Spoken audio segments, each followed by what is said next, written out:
발표 잘 들었습니다. 한 가지 안내사항 드릴 텐데요. 뒤에 계신 분들 지금 앞에 자리가 좀 남아있거든요. 앞으로 오셔서 빈자리 찾아주시면 될 것 같고요. 혹시 그리고 빈자리에 짐을 놓아주신 분 있으시면 서 계신 분들 위해 해주셨으면 하는 바람이 있습니다. 바로 다음 세션을 진행하겠습니다. 네 번째 세션은 블록체인 테크놀로지 for 엔터프라이즈 서비스라는 주제로 블로커와 에르고의 CTO이신 이권영님께서 발표해 주시겠습니다. 박수로 맞아주세요.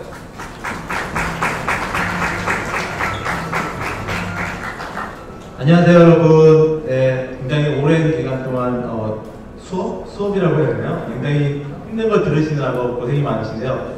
저는 오늘 와보고 굉장히 감격했어요. 왜냐하면 많은 토큰 행사나 블록체인 행사를 다녀봤는데 정말로 물론 제가 많이 안 다녀본 걸 수도 있지만 굉장히 학술적인 이야기를 위주로 실제로 블록체인의 가치를 찾기 위해서 노력하시는 분들이 있다는 거에 대해서 굉장히 감명을 했고요.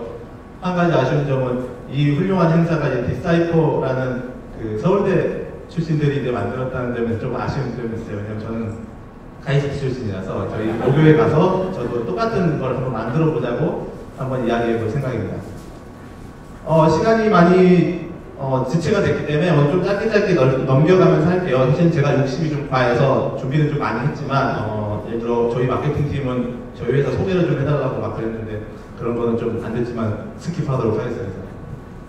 오늘 이제 주로 말씀드릴 내용은 기업 환경에서 블록체인을 적용을 하는 것에 대한 부분을 말씀을 드리고 싶어요. 블록체인에 대한 이야기들은 보통 플랫폼 레벨에서 이야기를 많이 합니다. 오늘 앞에서 말씀하셨던 많은 주제들도 대부분 플랫폼에 대한 이야기를 해주셨고요. 그래서 플랫폼의 기술 발전을 위해서 이러한 부분들이 필요하다는 그 고민들을 굉장히 많이 하고 계세요. 그런데 사실은 어떻게 보면 굉장히 아름다운 이야기라고 보여요. 실제로 그 기업 환경에서 블록체인을 적용하다 보면 어떻게 보면 손에 흙이 묻는 그런 일들이 많이 발생을 합니다. 그래서 그 부분에 대해서 어떤 고통이 있었고 그래서 실제 현재 블록체인을 기업에서 어디까지 받아들였는지 그거에 대해서 말씀을 드리고 싶어요. 얘기를 안 할 수가 없어서 블록코에 대해서 간단하게 좀 말씀을 드리면 저희는 원래 회사의 기치는 블록체인 기술을 기업 환경에서 쓸 수 있도록 해보자. 거기에 이제 목숨을 걸고 이제 진행하고 있는 회사입니다. 그래서 작년 같은 경우에도 사실은 이제 보통 블록체인 회사들이 툭 까놓고 얘기해서 ICO나 뭐 이런 프리세일들을 많이 진행을 했는데 저희 같은 경우에는 굉장히 그 시기가 늦었어요. 왜냐하면 작년 이제 한참 이제 그 토큰 이코노미가 막 붐이 일어나고 암호화폐가 붐이 일어났을 때 저희는 다 사이트에 이제 나가서 실제로 블록체인 서비스를 구축하고 있는 상황이었기 때문에 사실 그 부분이 좀 아쉬운 점이 저희 회사 내부적으로 있고요. 그래서 저희가 고맙게도 작년 2017년 같은 경우에는 커머셜 프로젝트의 78%를 저희 회사에서 실제로 수행을 했습니다. 그래서 커머셜 프로젝트 때 POC 프로젝트가 훨씬 많은데 사실 제대로 된 커머셜 프로젝트가 국내에서 그렇게 많지는 않았어요. 그래서 총 23개의 커머셜 프로젝트를 진행을 했고 그래서 이제 저희가 제일 큰 사이트 중 하나인 롯데카드 같은 경우에는 900만 명의 사용자가 사용하는 서비스에 저희 이제 기술이 들어가서 이제 구현이 되어 있고요. 이제 실제로 진행하면서 저희가 굉장히 많은 좌절도 좀 느꼈고 이제 기업이 사실은 굉장히 보수적이면서도 굉장히 기술을 받아들이고 싶어하는 마음도 있고 이율 배반적인 상황에서 기업 본인들도 고통받고 있구나 라는 부분들을 많이 느꼈습니다. 그래서 저희가 이제 추가적으로 만들게 된 프로젝트는 이제 아르고라는 프로젝트를 만들게 되었고요. 아르고 프로젝트는 리서치 프로젝트가 아니라 딜리버리 프로젝트라고 보시면 돼요. 저희가 궁극적으로 하고자 하는 기치 자체가 바뀌지 않았고 기업 환경에서 블록체인 기술을 쓸 수 있고 새로운 비즈니스 모델을 쓸 수 있게 해주는 그런 것을 위해서 저희가 아르고 프로젝트라는 것을 런칭을 했습니다. 바로 저번 달에 했고 관심 있으신 분은 미디엄이나 기터브에 저희가 소스 릴리즈도 7월 말에 했어요. 그래서 이제 그런 걸 통해서 이제 진행을 하실 수가 있을 것 같고요. 이런 부분은 좀 스킵을 하고 본론으로 들어가도록 하겠습니다. 그래서 기업에 계신 분들은 대체 어떤 걸 생각하고 있냐 이 부분에 대해서 좀 고민을 해봐야 되는데요. 그러면 이제 기업에 들어가서 이제 컨설턴트들이 굉장히 많은 블록체인 세일즈를 합니다. 세일즈를 하면서 블록체인의 장점은 뭐 이게 있고 크로스 보더 비즈니스가 가능하고 무슨 새로운 모델을 가지고 있을 수 있고 뭐 이런 얘기들 많이 하는데 결국 기업에서 하고자 하는 거는 새로운 비즈니스 기회를 찾는 데 있어요. 그러니까 저희가 이제 웹 환경이 IT 환경이 굉장히 한 20년 정도 흐르면서 웹, 와스, DB와 같은 3티어로 구성된 IT 시스템으로 발전되는 비즈니스 모델들은 굉장히 많이 나왔어요. 그리고 이제 사실 굉장히 성숙화되어 있는 단계고, 이 성숙화된다는 얘기는 새로운 모델이 발전되기 굉장히 어렵다는 얘기예요. 그래서 우리나라 블록체인, 우리나라 회사들이 되게 신기한 것 중 하나가 굉장히 고지식한 부분도 있지만 블록체인이라는 기술을 전 세계 누구보다도 빨리 받아들이려고 하는 그런 경향이 있어요. 아까 말씀드렸듯이 이제 알트코인이라던가 많은 블록체인 프로젝트들이 우리나라에서 각광받고 있는 이유도 있고, 또한 그것 말고도 산업체 자체에서도 블록체인을 적용하려는 움직임이 다른 어떤 나라들보다 굉장히 강하다. 그래서 모든 나라가 한국에서 블록체인 구현 사례를 보고 있다는 것을 생각하시면 되게 재밌을 것 같습니다. 예를 들어 저희가 했던 사이트 중에는 이런 것도 있어요. 전 세계 최초로 1금융권에서 블록체인 기술을 이용해서 인증을 하는 그런 사업을 진행한 적도 있었고요. 그래서 그거를 다른 나라에서 기사를 쓰고 비슷한 서비스 모델을 만들려고 했었죠.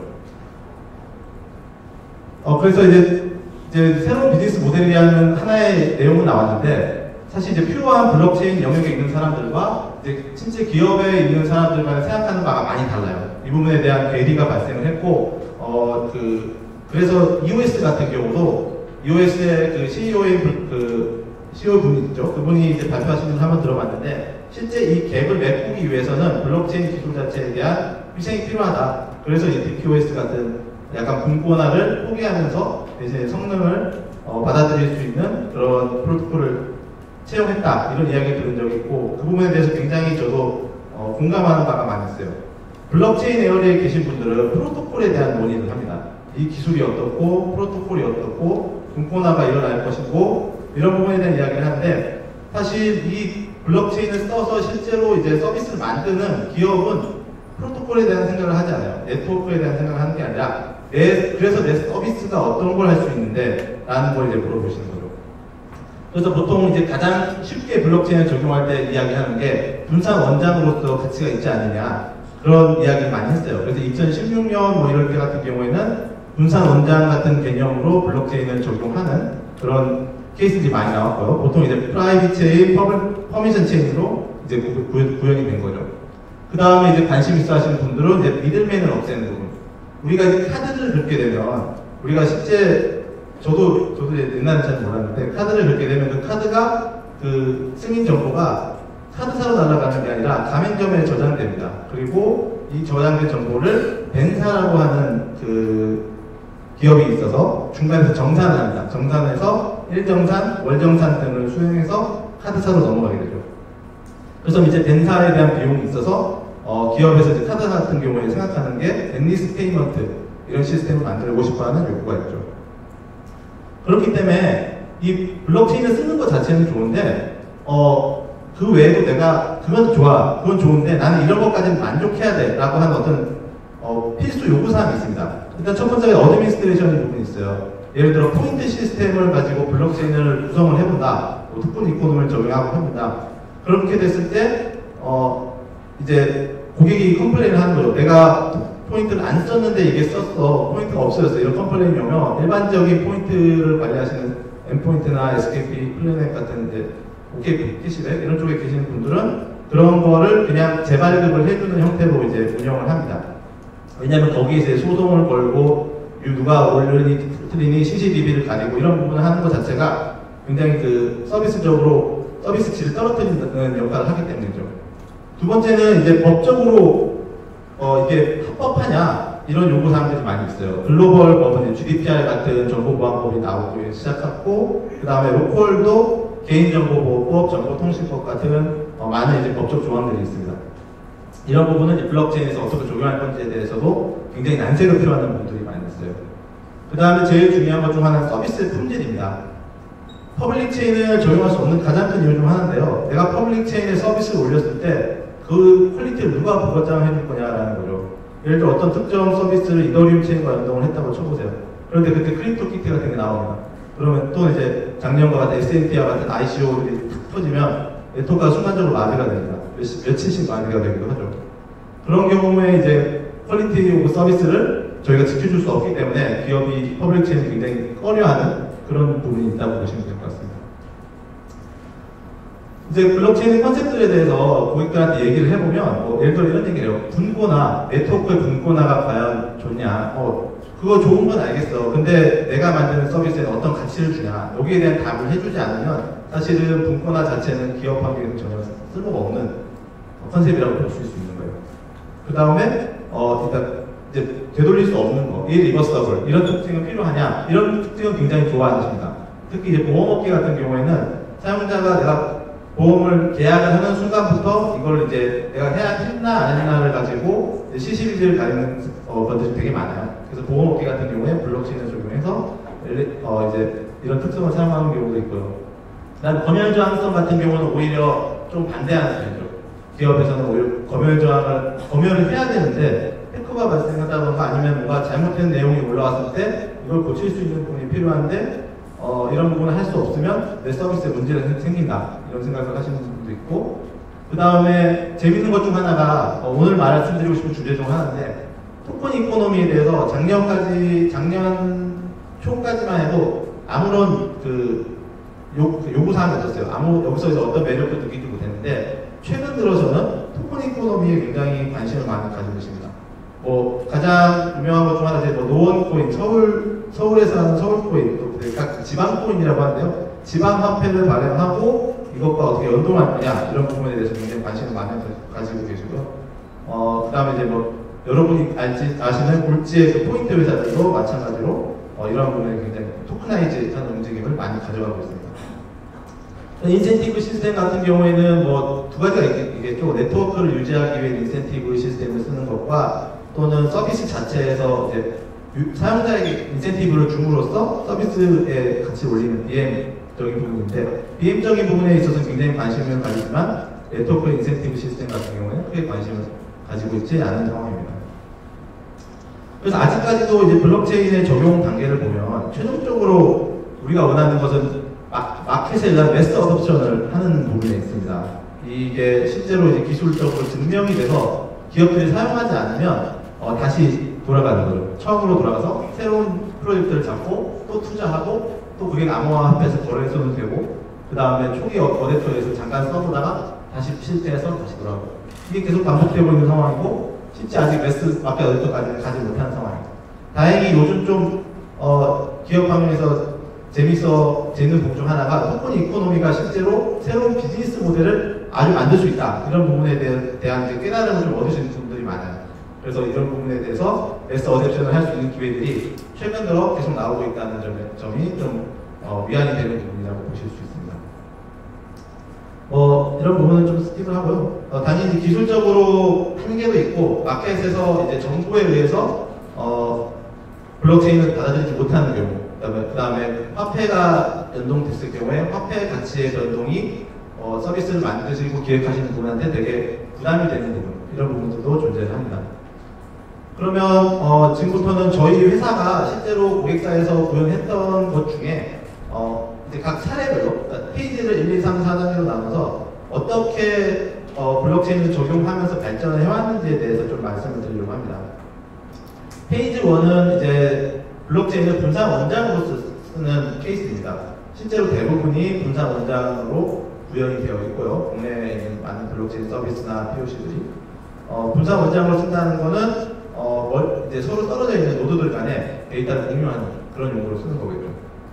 저는 한 데이터베이스 한 10년 정도 했는데 그런 고객사가 있었어요. 멀리 떨어져 있는 3개의 노드에서 각자 데이터베이스를 수정을 하고 이 3개의 노드가 서로 동기화할 수 있게 해달라, 이런 요구사항이 있었는데, 이걸 실제로 구현을 해보면 굉장히 어렵습니다.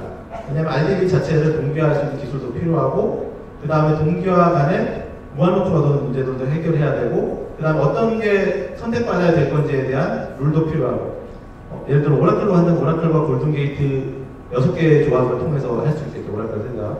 그런 것이 굉장히 어려운 부분이 있기 때문에 블록체인이 이런 부분을 쉽게 해결한다는 부분에 대해서 많은 고객들이 매력을 느껴서 분산 원장으로서 이제 쓰기 시작을 했습니다.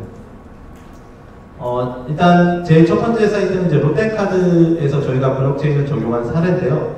롯데카드 같은 경우에는 롯데카드 앱을 다운받아 보시면 거기 이제 블록체인 기반 생체 인증이라고 하는 인증 방법이 있어요. 그걸 통해서 간편 로그인 하실 수 있고요.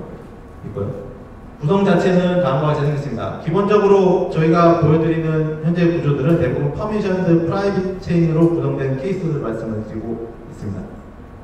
뒤에 이제 블록체인 노드들이 있고 사용자는 앱을 통해서 접근을 합니다. 기본적으로 이제 3티어 구조가 변하지는 않았어요. 웹, 와스, 그 다음에 블록체인 노드가 이제 데이터 센터 뒤에 있고요. DMZ의 블록체인 노드가 아직 나오지 않은 상황입니다. 실제로 블록체인 노드를 DMZ로 올리는 것 자체가 굉장히 부담이 많이 됩니다. 실제로 올리려면 블록체인에 아무런 데이터가 사실 못 올라가야 돼요. 그래야 그 회사의 정보보안 부서로부터 이제 OK 승인을 받을 수가 있죠. 그래서 기본적으로 4대를 가지고 운영을 하고 있고, 파이도 서버와 연동을 해서 인증 정보를 이 블록체인에 올리고, 이제 각각 부서들이 서로 다른 노드를 통해서 데이터를 공유하는 형태로 그렇게 이제 구성이 되어 있습니다. 삼성카드도 마찬가지로 인증 서비스를 만들었는데요. 아마 대부분의 블록체인 실제 적용 사례는 대부분 인증 쪽이에요. 우리나라 국내에서 하고 있는 한 2년 정도가. 여기도 마찬가지로 이제 인증 쪽에 사용되는데, 여기는 좀 다른 점은 싱글 사인온 서버로 이제 블록체인을 사용하고 있습니다. 싱글 사인온 자체는 이제 오스레이션 코드나 액세스 토큰 같은 걸 발급을 해가지고 그걸 기반으로 한 홈페이지에 로그인을 하면 다른 쪽에 로그인 할 수 있게 해주는 건데요. 그런 부분에 대한 정보를 블록체인에 올려서 쉽게 인증을 하실 수 있도록 이제 구현을 한 케이스죠. 블록체인의 기반의 이제 인증의 기본적인 흐름은 아주 간단하게 보면 이런 식으로 흐릅니다. 사용자가 인증 요청을 하면 보통 이제 챌린지 리스판스라고 해서 공개키란 챌린지를 전달을 해요. 그러면 이제 외부에 있는 사용자 앱에서는 이 챌린지에 대한 것을 이제 내 프라이빗 키로 사인을 해서 그 사용자가 서명이 전달되는 형태로 이제 구현이 되어 있습니다. 거기서 필요한 자격 증명이라던가 하는 부분들을 블록체인을 통해서 인증을 하도록 이제 구현이 되어 있었습니다. 그 다음에 이제 페이지 2로 넘어오면 작년 이제 한 말부터 시작해서 스마트 컨트롤들을 이용해서 블록체인을 써보려고 하는 움직임이 좀 있었어요. 대표적인 거로는 이제 페이먼트 시스템을 스마트 컨트롤로 한번 구성을 해보자 이런 요구사항들이 있었고, 그래서 저희가 이제 작년 말에 이제 사람들이 많이 고생을 해서 했던 것 중 하나가 현대카드 사업을 진행을 했었는데요. 현대카드 사업 중에서도 엠리스 페이먼트라고 하는 것을 실제로 POC를 통해서 진행을 한 적이 있습니다. 보통은 이제 데이터베이스 통해서 이제 포인트 시스템이 이제 되어 있는 거를 포인트 페이먼트를 스마트 컨트랙트로 구성을 하고, 앱에서는 QR코드를 스캔을 하면 그거에 대한 사인을 해서 스마트 컨트랙트로 오고, 그 스마트 컨트랙트 내에서 실제로 수행하는 형태로 이렇게 구성이 되어 있었습니다. 제일 큰 문제는 아무래도 그 성능적인 문제 부분에 대해서는 이제 많은 이제 챌린지들이 있었고요. 그래서 챌린지를 해결하기 위해서 컨센서스를 추가로 만드는 작업도 있었습니다. 그 다음에 신한금융, 지금 어디라고 말씀을 드릴 수는 없는데, 아직 진행 중이에요. 거의 아직 끝이 안 났기 때문에 S그룹사라는 곳에서 현재 진행 중에 있어요. 굉장히, 여기서 또 마찬가지로 인증 쪽을 진행을 했는데, 앞에서 말씀드렸던 거는 DLT로서 말 그대로 인증 정보를 그냥 트랜잭션에 실어주는 형태로 이제 구현을 했다면, 여기는 인증서를 발급하는 로직 자체를 스마트 컨트랙트를 통해서 구현하는 케이스라고 보시면 될 것 같습니다. 보시면 여러 개의 이제 은카 금생이라고 해서 보통 어딘지는 S 어딘인데 이런 식으로 이제 디파트먼트들이 나눠져 있고, 각각의 블록체인 노드들이 이런 식으로 구성이 되어 있습니다. 그래서 얘네들 간에 스마트 컨트랙트로 인증서를 발급하고 그 인증서를 공유하는 형태로 구현이 되어 있다고 보실 수 있습니다. 네, 그리고 저희가 했던 재밌는 사이트 중 하나는 금융보안원이랑 금융결제원에서 저희가 패스트베드 및 그 다음에 펀뱅킹 그리고 은행 송금 시스템을 가지고 블록체인으로 이제 구성을 해본 적이 있습니다. 그 중에 이제 한 가지 재밌는 포인트는 이제 은행 송금 시스템을 블록체인화하는 작업을 했는데요. 은행이라고 하는 파티시펀트 애들이 있고요. 그 다음에 이제 결제원과 그 다음에 한국은행이라고 하는 감사기관들이 있습니다. 그 다음에 클리어링을 해주는 곳들이 있고요.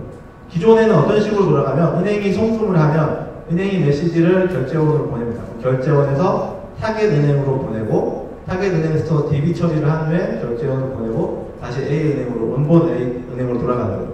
그렇게 한 다음에 일별로 이 양쪽 은행 간에 했던 일들에 대한 정산을 합니다. 정산을 해서 정산을 해서 실제로 이제 어디서부터 어디까지 돈을 얼마로 실제로 보내야 된다. 이거를 일별 이제 매일 12시가 되면 그때 처리를 하는 거죠. 근데 그러면 이제 A은행과 B은행 간에 서로 안 맞을 수가 있어요. 이 정산 자료가 안 맞을 수가 있는데 그때 누구 걸 믿냐? 그때 이제 미들맨인 결제원에 있는 정보를 믿게 됩니다. 그래서 이거를 이제 블록체인을 적용을 해보는 작업을 했었고, 실제로 이제 스마트 컨트랙터를 통해서 이 작업을 다 했어요. 그렇다 보니까 기존에 이제 메시지로 다 처리하던 것보다는 성능에 좀 아쉬운 점도 있었고, 아까 앞에서 그 마이크로 페이먼트 채널 이야기 잠깐 했었는데 저희가 이걸 실제로 구현하고는 마지막 끝난 검수 단계에 가서 제가 다시 가서 한번 얘기를 했어요. 이거 마이크로 페이먼트로 구현하면 훨씬 빠르고 좋은 구현이 될 것 같다. 다음번에 많이 하게 된다면 그런 기술을 한번 써보자는 제안도 한번 드린 적이 있었습니다. 이제 여기서 이제 중요한 점들을 좀 몇 가지 하나는 실제 고객 데이터는 블록체인에 올라갈 수 없다는 점이에요. 이제 정보보호법이라던가 아니면 기존 현행 법안을 어기지 않으면서 구현을 하려고 노력을 했던 케이스인데 그러다 보니까 사용자에 대한 돈은 DBMS에 존재하고 사용자가 누군지도 DBMS에 존재하고 반대쪽도 마찬가지로 그렇기 때문에 블록체인과 외부 DB가 어떻게 연동할 거냐 이런 것에 대해서는 굉장히 이슈들이 좀 많이 있었던 시스템이라고 볼 수 있습니다. 이렇게 두 단계에 걸쳐서 저희가 작년 말까지 이제 진행했던 올해 초에 진행하고 있는 것 중에 현재 기업에서 실제로 쓰고 있는 부분에 대한 걸 말씀을 드렸는데요. 제가 이제 오늘 이제 앞에서 발표하셨던 분들과는 달리 오늘 제가 말씀드린 건 실제 적용하는 사례에 대해 말씀드리고 있어요. 그래서 블록체인에 계시는 분들은 이런 얘기도 해요. 프라이빗 퍼미션 체인이 대체 무슨 의미가 있냐. 퍼블릭이고 토큰 이코노미가 있어야 의미가 있지 않냐라는 얘기를 하는데 뭐 굉장히 맞는 말이기도 해요. 하지만 우리는 이제 기업을 놓고 할 수는 없다는 거죠. 기술의 발전을 계속 하려면 무엇이 필요하냐면 결국 펀딩이 필요합니다. 기술에 대한 지속적인 펀딩이 있어야 되는데 이 지속적인 펀딩은 어디서 오냐? 기업이 펀딩을 해야 됩니다. 제가 전공은 사실 AI예요. AI도 사실 아시겠지만 몇 차례 부침을 겪었어요. 두 차례 부침을 겪으면서 AI 기술, 머신러닝 기술이 굉장히 떴다가 죽었다가 다시 떴다가 죽었다가 다시 이제 딥러닝이 나오면서 이제 또 다시 이제 불이 붙기 시작했죠. 블록체인도 마찬가지로 지금은 이제 기업이 좀 관심이 있는 상황인데 여기서 이제 실제로 비즈니스 모델을 통해서 기업이 어떤 새로운 이제 베네핏을 가져갈 수 없다면 이 기술 자체가 앞으로 계속 이제 지속적으로 발전할 수 있는지에 대해서는 좀 이제 미지수입니다. 결국 돈이 들어오는 거 현재는 거래소를 통한 개미들의 돈이 들어가고 있는 건데 그게 아니라 기업에서 실제로 매스마켓 어댑션을 통해서 이제 펀딩이 되는 형태가 이제 가장 안정적인 기술의 발전 형태라고 볼 수 있겠죠. 저희가 이제 진행하면서 몇 가지 이제 고객들 컴플레인이라던가 아니 고객들의 이제 의견들을 들었는데 앞에 말씀드린 프로토콜 레벨에 대한 이야기는 좀 아니에요. 약간 어떻게 보면 소프트웨어에 대한 레벨에 대한 이야기고 근데 이제 고객들이 생각하는 부분은 네트워크의 기능에 대한 이야기를 하는 것이 아니라 항상 내 서비스에 대한 이야기를 하는 거예요. 내 서비스가 이거를 할 수 있냐는 거예요. 가장 간단하게 봤을 때 퍼포먼스에 대한 이야기를 해도 네트워크의 스케일러비티가 아무리 좋아도 내 서비스가는 결국 그 네트워크에 들어가는 수많은 컨트랙트 중 하나인데 단일 컨트랙트의 성능이 얼마 나오냐라는 대한 질문을 해주시는 거예요. 거기에 대한 답을 해줄 수 있어야지 고객이 기업 환경에서 실제로 이제 블록체인 기술을 사용할 수 있다고 보실 수 있습니다. 이제 제일 이제 문제가 되는 부분은 역시 이제 퍼포먼스예요. 왜냐하면 보통 초기에 이제 블록체인 도입하려고 하시는 부분들은 기업들 같은 경우에는 기존에 있던 사업을 IT 이제 구현체를 블록체인 기반으로 이제 윈백을 해보려고 합니다. 윈백을 해보고 성능도 빠르고 뭔가 장점이 많으면 당연히 이제 블록체인을 운영을 하겠죠. 거기서 이제 보통 만족을 하느냐 안 하느냐에 따라서 이제 커머셜이 되냐 POC로 끝나느냐 뭐 이런 요구사항들인데 아시겠지만 이제 블록체인 TPS는 여기서 이제 저도 정의를 해야겠네요. 앞에서도 정의를 한번 해주셨기 때문에 여기서의 TPS는 서비스의 TPS라고 말씀을 드리겠습니다. 블록체인으로 구형한 서비스의 TPS가 어떻게 되냐? 아시겠지만 이제 CPU가 증가하면서 TPS는 이런 형태를 보입니다. 뭐 노드가 증가해도 마찬가지예요. 노드가 증가해도 결국 이런 식으로 증가하고 내 단일 노드가 좋은 서버를 가져다놔도 결국 이제 성능은 수렴하게 되겠죠. 이렇게 되는 이유 중 이제 가장 큰 이유 중 하나는 병렬화에 대한 처리가 안 되어 있기 때문입니다. 블록체인 소프트웨어들이 대부분 이제 기터브에 있는 것도 마찬가지로 보시겠지만 병렬화 처리를 거의 아직까지는 한 적이 없어요. 요즘 좀 이제 하는 프로젝트들이 많이 나오고 있죠. 그래서 병렬화를 해야 되는데 병렬화도 어떻게 보면 프로토콜의 병렬화에 대해서만 사람들이 아직 관심이 많아요. 예를 들어 컨텐츠 어떻게 병렬화 하느냐에 대한 건데, 예를 들어 이오스의 논문을 봐도, 이오스 화이트 페이퍼를 봐도 컨트랙트 어떻게 병렬화를 할 건지에 대한 내용을 자세히 보면 결국은 컨트랙트 간의 병렬화를 하는 거예요. 하나의 컨트랙트를 수행할 때는 그 컨트랙트는 모두 시리얼라이즈 돼서 돌게 됩니다. 그러면 이제 고객 입장, 기업의 서비스를 만드는 건 결국 컨트랙트 한두 개로 이루어질 텐데, 그러면 실질적으로 병렬화가 되냐에 대한 답을 못 해주고 있는 거예요. 그래서 이제 우리가 연구해야 될 추가적인 주제 중 하나는 이제 컨트랙트 내부 병렬화에 대한 요구사항들이 나오는 겁니다. 데이터베이스라던가 미들웨어 같은 경우에는 일반적으로 락 스킴을 씁니다. 락 스킴을 써가지고 트랜잭션이라던가 작업들 간에 서로 이제 병렬화를 수행을 해준 거예요. 그래서 중요한 크리티컬 섹션을 손해를 입히지 않으면서 여러 개의 멀티코어를 통해서 작업이 한 번에 수행돼서 성능을 높이는 방법. 이게 기본적인 기업용 미들웨어의 전략이고, NMAX라던가 기타 M2캐시 인베리데이션 피한다던가 이런 기술을 통해서 하는 것도 있지만, 기본적으로 병렬화를 먼저 이제 수행을 해야 됩니다.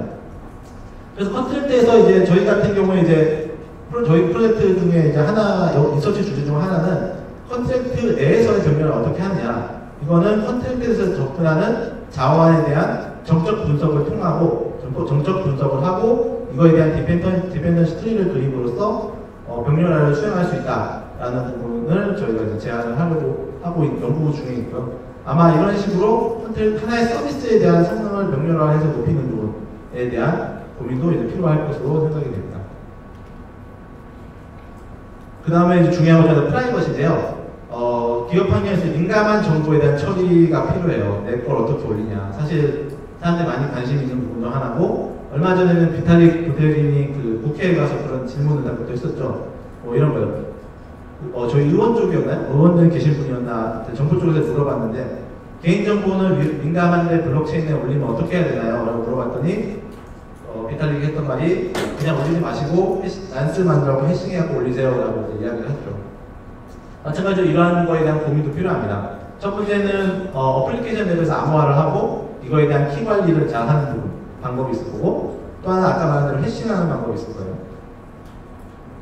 그 다음 세 번째는 멀티체인을 통한 이제 프라이버시 기능도 있는데, 멀티체인은 약간 어떻게 보면 예를 들어 데파트먼트가 한 5개 정도 나눠져 있다. 그 상태에서 이제 내용을 나눠서 일을 하겠다 이러면 멀티체인을 써도 괜찮은 솔루션이라고 봐요. 하지만 예를 들어 사용자가 10만 명인데 멀티체인을 통해서 프라이버시를 유지하겠다? 이건 사실은 잘못된 전략이죠. 결국 이제 오케스트레이션과 매니지먼트를 통해서 이제 프라이버시를 보장하겠다는 기술인데, 그런 이제 접근 전략이 좀 다른 차이점이 있다는 거고요. 그 다음에 최근에 있는 제가 되게 좋아하고 관심 있어 하는 기술 중 하나가 익명 기술 중에 다양한 익명 기술들이 있죠. 예를 들어 영지식 증명 같은 경우에는 사실 저 굉장히 좋게 보고 있어요. 그리고 이제 익명성뿐만 아니라 앞으로 이제 플라즈마 같은 거에서 이제 머클 증명 같은 걸 할 때 영지식 증명을 좀 써갖고 빨리 할 수 있는 부분이 있을 것이라는 연구 결과들도 있고 해서 굉장히 관심 있게 보고 있는 부분 중 하나입니다. 컨센서스는 사실 퍼블릭 하시는 분들 굉장히 관심 많겠지만, 프라이빗에서 오면 사실 별 이슈가 아니에요. 프라이빗은 아무 이슈가 없고 딱 하나만 얘기해요. 파이널리티 보장해달라. 당연하죠. 대부분의 이제 프라이빗이나 커미션으로 오고 기업에서 서비스를 만들게 되면 파이널리티 보장이 안 되는 문제가 있어요. 저희가 만들었던 서비스 중 하나가 앱으로 무슨 그 포인트 이제 주고받고 하는 게 있었는데, 어떤 일이 있었냐면 1,000원이었어요. 내가 500원 날렸어요. 그래서 500원이 다시 됐어. 근데 조금 있다 보니까 다시 1,000원이 돼. 돈이 어디서 났지? 조금 있다 보니까 다시 500원이 돼요. 이게 블록 비용가 발생을 하면서 고객 UI 입장에서 그런 경험이 발생한 거죠. 사실 우리 입장에서 블록체인을 만드는 사람 입장에서는 별게 아닌데, 그 서비스라고 하는 측면에서 봤을 때는 유저는 굉장한 경험을 한 거예요. 정말 있을 수도 없는 경험을 한 거죠. 그래서 그런 것 때문에 이제 파이널리티를 필요로 하는 많은 요구사항들이 있었습니다. 그 외에도 이제 외부에 어떻게 자원을 연동하냐, 그 다음에 체인 간의 연동을 어떻게 하냐, 이런 이슈들이 있었고, 또 재밌는 이슈 중 하나는 아까 말한 프라이버시와 연동돼서 어떻게 데이터를 삭제할 건가에 대한 이슈들도 있었어요. 이거는 사실은 자세한 얘기는 안 하겠지만, 이더리움의 라이트 노드 같은 형태로 머클 증명을 할 수 있는 형태로만 남기고 블록체인 데이터를 실제로 수정을 해도 블록체인의 그 시큐리티가 깨지지 않는다는 점에서 저희가 실제 구현을 해서 고객사이트 딜리버리 한 적도 있었고요. 그래서 이제 지금까지 블록체인을 적용 사례들을 좀 보셨고, 그 다음에 고객이 요구하는 부분들에 대한 이야기를 좀 드렸습니다. 마지막으로 좀 말씀드리고 싶은 건 새롭게 태동하는 비즈니스 모델들이에요. 이게 뭐냐면 기존에는 다 내 로컬 데이터 센터에만 있었어요. 모든 데이터와 모든 시스템에. 근데 이렇게 하다 보니까 블록체인을 적용했어도 사실상 별로 얻을 수 있는 게 없어요. 아까 DLT적으로 좀 써보는 정도? 그 정도 말고는 사실 얻을 수 없고, 비즈니스 모델을 발굴하는 데는 부족한 점이 많이 있습니다.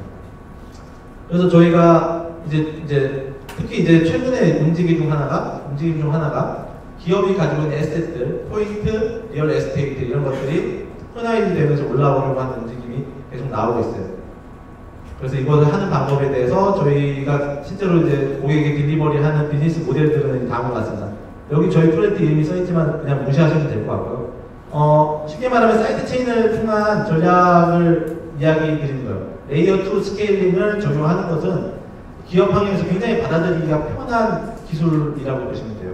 사이드 체인을 유지하고 그 사이드 체인에서 에셋을 발행을 하고 그것이 이제 메인 네트워크 또는 퍼블릭 네트워크들과 연동하는 형태로 흐르는 거죠. 이게 여기서 장점이 두 가지가 있는데, 하나는 고객이 기존에 가지고 있던 비즈니스 서비스의 퀄리티를 해치지 않는다는 점이에요. 왜냐하면 내가 프라이빗하고 사이드 체인을 통해서 내 전용 체인을 통해서 유지를 하고 있기 때문에 서비스의 품질 자체가 다른 이들에 의해서 영향을 받지 않는다는 장점이 있고요. 또 하나는 이제 레이어 2 스케일링 기술을 통해서 실제로 내 프라이빗에만 있는 게 아니라 외부로 나갈 수 있다는 장점이 있죠. 예를 들어 이런 거요. 예를 들어 무슨 지방에 있는 어떤 도시에서 코인을 하나 발행을 해요. 그때는 그 코인을 유지하는 것을 이제 이더리움에 올릴 수는 없습니다. 당연히 수수료 문제도 있고, 이제 아까 말했던 퀄리티 문제도 있고. 그래서 그 자체를 유지하는 사이드 체인을 유지합니다. 그리고 그 사이드 체인이 그 지방 화폐들과는 이어줄 수 있는 컨소시엄 체인 위로 연동을 하는 거죠. 그 다음에 컨소시엄 체인에서는 마켓이 존재하고 덱스와 같은 형태로 그 토큰들 간의 연동을 시켜준다면 손쉽게 단 하나 각자 이제 서비스 품질을 보존하면서도 높은 레벨의 새로운 이제 비즈니스를 이제 추구할 수 있게 되겠죠. 결국은 그래서 저희가 꿈꾸는 세상은 사이드 체인을 통해서 각자 서비스를 품질을 유지를 하면서 컨소시엄 체인과 또는 이제 실제로 움직일 수 있는 마켓 체인과 연동을 하고, 궁극적으로는 이더리움과 같은 백본과 연동을 해서 내가 발행한 실제 자산이 전 세계에 있는 어떤 네트워크와도 연동될 수 있는 모델, 즉 레이어 2 스케일을 통해서 이건 걸 이제 빼앗을 수 있다는 것을 비즈니스 모델로 이제 삼고 있습니다. 실제로 고객들도 많은 이런 어프로치를 취하려고 하고 계세요. 기술적으로 봤을 때 레이어 2 스케일은 이제 크게 세 가지로 볼 수 있어요. 하나 플라즈마, 그 다음에 이제 플라즈마랑 스테이트 플라즈마, UTX랑 스테이트 플라즈마가 있는데, 플라즈마는 저희 관심 있게는 보고 있지만 사용이 너무 어려운 부분이 있어요. 이제 MVP가 필요할 정도인데 어렵고, 특히 이제 제너럴라이즈드 스테이트 같은 경우에 프로그래머블 SS에 대해서는 플라즈마가 잘 아직 워킹하지 않는 문제가 있어요. 그래서 플라즈마는 아마 디사이퍼 같은 이제 훌륭한 집단에서 잘 연구를 해주셔서 기술을 발전시켜 주시면 저희는 이제 바로 어댑터를 해갖고 적용을 해볼 생각입니다. 그 외에 이제 현실적인 해결책으로는 두 가지가 있어요.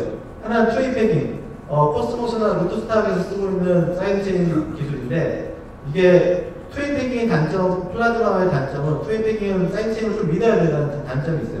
근데 재밌는 점은 여기 기업이에요. 플라즈마는 무신뢰 사이드 체인에 대한 처리에 대한 이야기를 하고 있는데, 기업은 저희가 생각하는 것보다 더 많은 약간 트러스트한 환경입니다. 뿐만 아니라 우리는 온체인과 오프체인에 대한 생각도 해야 돼요. 온체인에 대해서 모든 걸 다 해결할 수 없다면, 근데 오프체인이 뭔가를 제공을 해준다면 오프체인이 있는 걸 쓸 수 있는 거예요. 쉽게 말하면 페이퍼 컨트랙트. 우리 기업이 만든 사이드 체인에서 내 자산을 막 활용해버려요. 그럼 무슨 일을 할 수 있죠? 고소할 수 있어요. 고소해서 내 자산에 대한 보장을 받을 수 있죠. 그게 그 기업이라고 하는 것 자체가 어디 카이만 제도에 있는 잘 모르는 페이퍼 컴퍼니가 하는 게 아니라 우리나라 스탁마켓에 올라가 있는 믿을 수 있는 기업체에 의해서 되고 있기 때문이죠. 그래서 투웨이 패킹이나 멀티시드 락업을 써도 사실상 고객의 입장에서 봤을 때 서비스 품질 자체가 크게 떨어지는 문제는 없습니다.